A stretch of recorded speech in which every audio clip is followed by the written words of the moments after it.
პარტია გახარია საქართველოსთვის საპარლამენტო სიით მომდევნო 12 წევრის წარდგენას გეგმავს. ამის შესახებ პარტიის წევრმა ზაზა თავაძემ განაცხადა, რომელმაც პარლამენტის მიერ გუშინ მიღებულ გადაწყვეტილებას მანდატების შეწყვეტასთან დაკავშირებით არაკონსტიტუციური უწოდა.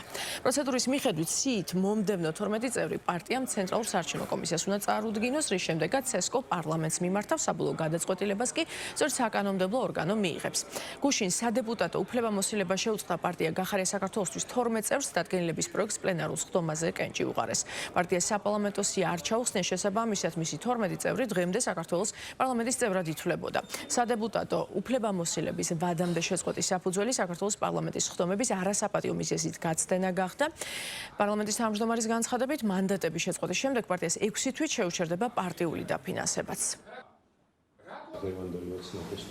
სწორედაც რომ ერთპარტიული პარლამენტია ის, სადაც ისინი თავს კონკრეტულად გრძნობენ და მათ რა თქმა უნდა არ უნდათ გიორგი გახარიას პირადად და ჩვენი გუნდის წევრების ხილვა საქართველოს პარლამენტში. იმიტომ რა დღეშიც აი კომისიის მეორე რაუნდ, პირველ რაუნდზე და მეორე რაუნდზე ჩავარდნენ, აი ესეთ დღეში ჩავარდებოდნენ ყოველი სხდომის დროს.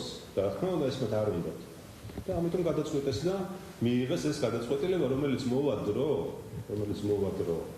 ეს ამ გადაწყვეტილებას თავის სახელი დაერქმევა მათ შორის სამართლებრივად, როდესაც ამ ქვეყანაში იქნება სამართლიანი სასამართლო და ზოგადად აზრი ექნება რაიმეს გასაჩივრებას. არც ერთ სხდომას ისინი არ დასწრებიან, რაც არამც არ შეიძლება შეფასდეს როგორც პოლიტიკური ბოიკოტი, რასაც საქართველოს პარლამენტის რეგლამენტი ითვალისწინებს. შესაბამისად მოხდა გადაწყვეტილების მიღება მათთვის სადეპუტატო მანდატების შეწყვეტასთან დაკავშირებით. მომდევნო 12 ადამიანი, რომელიც ამ სიაში იმყოფება, მათ უჩნდებათ შანსი და შესაძლებლობა იმისა, რომ შემოვიდნენ საქართველოს პარლამენტში. წინარესაც საჭირო არის მათგან თანხმობის მიღება, რომელსაც თავისუფლად წარუდგენენ ცენტრალურ საარჩევნო კომისიას. ცენტრალურ საარჩევნო კომისია შემდგომ ამას დაკავშირებით საქართველოს პარლამენტს მომართავს და საბოლოო ჯამში გადაწყვეტილებას იღებს საქართველოს პარლამენტი